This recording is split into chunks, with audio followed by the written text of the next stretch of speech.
The title of today's video is When Taking a Break Means Something Else.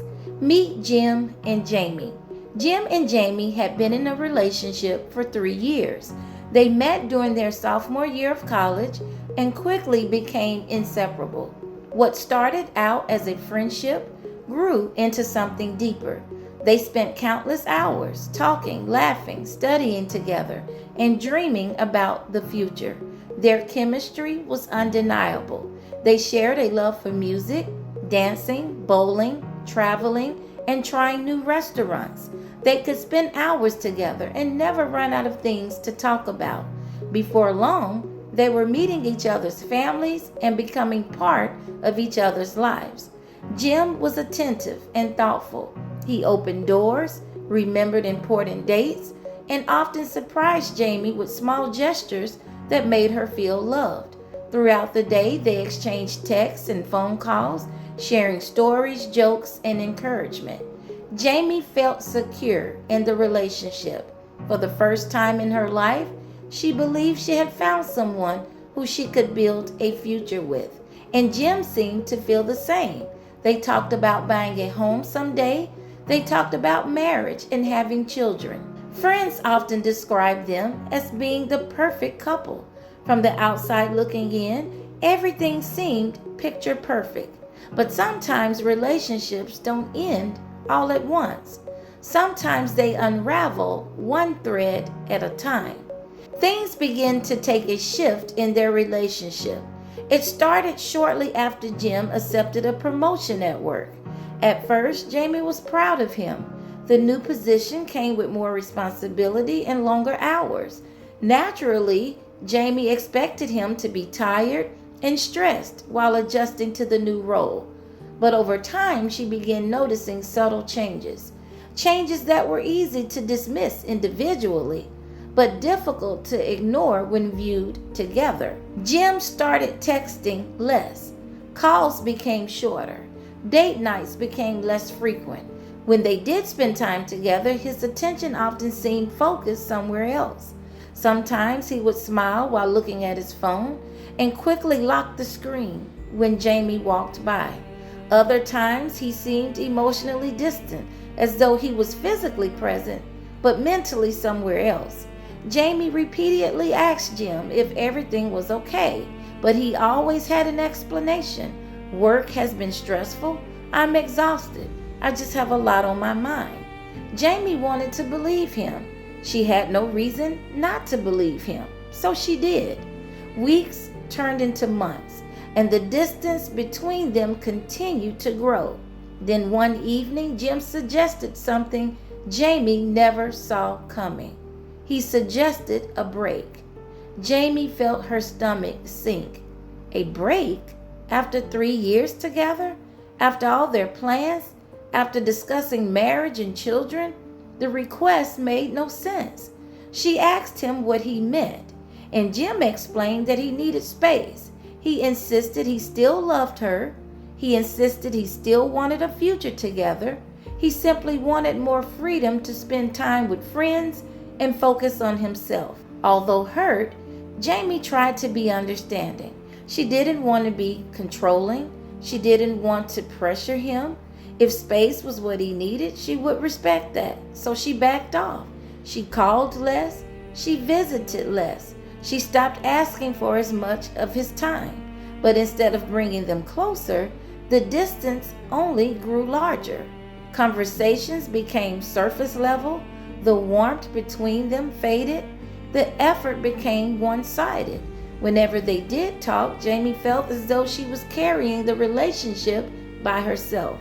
Then came the inconsistencies, little things, stories that didn't quite match, plans that changed at the last minute, moments where his expectations felt rehearsed.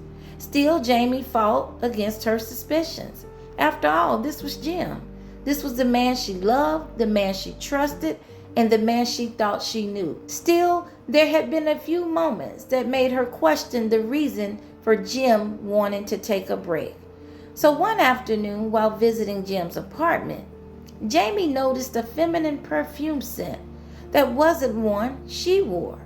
When she casually asked Jim about it, he laughed and immediately offered an explanation. He told her he had been testing out different fragrances because their anniversary was coming up and he wanted to buy her something special. The explanation seemed reasonable enough, and Jamie wanted to believe him, so she pushed aside the uncomfortable feeling in her gut. A few weeks later, another incident happened. While riding in Jim's car, Jamie noticed an earring wedged between the passenger seat and the center console, and it wasn't hers. Her heart skipped a beat. When she held it up and asked about it, Jim quickly brushed it off. He claimed that one of his co-workers had carpooled with him to a work event weeks ago and must have accidentally left it behind. Again, Jamie wanted to believe him, but the doubts were becoming harder to ignore. Each explanation seemed plausible on its own, yet together they created a picture that didn't sit right with her. Still, Jamie gave Jim the benefit of the doubt. She trusted him, or at least she wanted to. Then one Saturday afternoon, everything changed. Jamie stopped by Jim's apartment to have a face-to-face conversation, yet Jim wasn't home. He had told her he was helping a friend move and would be back shortly. Since Jamie had a key and had visited countless times before, she let herself in and waited. As she sat in the living room, she noticed Jim left his phone. The phone suddenly lit up on the coffee table. Normally, Jamie would never look, but after months of confusion, distance, and unanswered questions, her eyes glanced toward the screen. A notification preview appeared. The message read, "Last night was amazing. Can't stop thinking about you," with a red heart. The message came from a woman whose name Jamie had never heard before. Everything inside her went still. The room suddenly felt quiet, heavy. The pieces she had been trying so hard to connect suddenly formed a picture she could no longer ignore. The late nights, the distance, the earring, the perfume, the lies, the secrecy, the emotional withdrawal, everything all made sense. Jamie felt sick, not only because of what she had discovered, but because deep down, part of her had known something was wrong for months. When Jim finally arrived home, he immediately sensed something had changed. He said to her, "I left my phone. I'm glad you made it." Jamie calmly asked him who the woman was.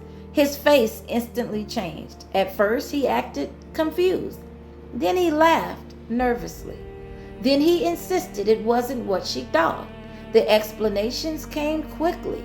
"She's just a co-worker. You're overreacting. It's not a big deal." But Jamie had heard enough. When she mentioned the text message, Jim's demeanor shifted again. The denial became frustration. The frustration became anger, and the anger became blame. Suddenly, he was accusing Jamie of invading his privacy, accusing her of not trusting him, accusing her of making assumptions. But Jamie wasn't interested in arguing about how she found out. She wanted the truth. Eventually, the truth surfaced. The woman was a co-worker. The relationship had been going on for months. There had also been flirtatious conversations with other women online. So the break wasn't about finding himself. It wasn't about needing space. It was about creating distance while keeping Jamie emotionally available as a backup plan. The realization of this shattered her, not because the relationship ended, but because the person she trusted most had been living a double life. In the weeks that followed, Jamie struggled tremendously. At night, she replayed everything in her mind over and over again. She remembered the unanswered texts, the canceled dates, the times Jim smiled at his phone, the moments he seemed emotionally absent, the earring in the car, the perfume in the apartment, the excuses, the lies, the promises. She searched her memories looking for the exact moment everything changed, the exact moment she missed. The exact sign she should have noticed sooner. Some nights she blamed herself. Was she too trusting, too understanding, too patient, too forgiving? But eventually, Jamie realized something important. The responsibility for cheating belongs to the person who cheated, and that was not her, that was Jim. So Jamie began rebuilding her confidence, spending time with friends, focusing on her goals, healing from the betrayal. And little by little, she stopped asking herself what she missed. Instead, she started asking herself a better question: what have I learned? She learned that healthy relationships require honesty. She learned that love without trust cannot survive. She learned that when someone's words and actions no longer match, it is important to pay attention. She learned that protecting her peace is more important than holding on to someone who no longer values her. And she learned something important about taking a break. Sometimes people genuinely need to slow down because life can be overwhelming. Work stress, family obligations, burnout, grief, and personal challenges can all impact a person's ability to show up in a relationship the way they normally would. So there are legitimate situations where couples may need to take a break. They may need more space, more flexibility, or even a temporary adjustment in expectations. But taking a break should never mean abandoning the relationship. It should never mean withdrawing all effort, communication, consistency, or accountability. A healthy break is still rooted in honesty, respect, and genuine care and concern for your partner. Both people should understand what the break means, what the expectations are, and how they plan to maintain the relationship while navigating a difficult season. Space should not become an excuse for lies and secrecy. Freedom should not become an excuse for betrayal. And needing time for yourself should never mean your partner suddenly stops becoming a priority. So the lesson here is that healthy relationships require more than love. They require honesty, consistency, communication, effort, and mutual respect. If someone's words and actions no longer align, pay attention to their patterns. Trust is built through behavior, not promises. And remember, if someone truly needs space, they can communicate that without disappearing, without neglecting the relationship or violating your trust. The right person won't make you carry the relationship alone. They will continue choosing you and choosing the relationship, even during difficult seasons.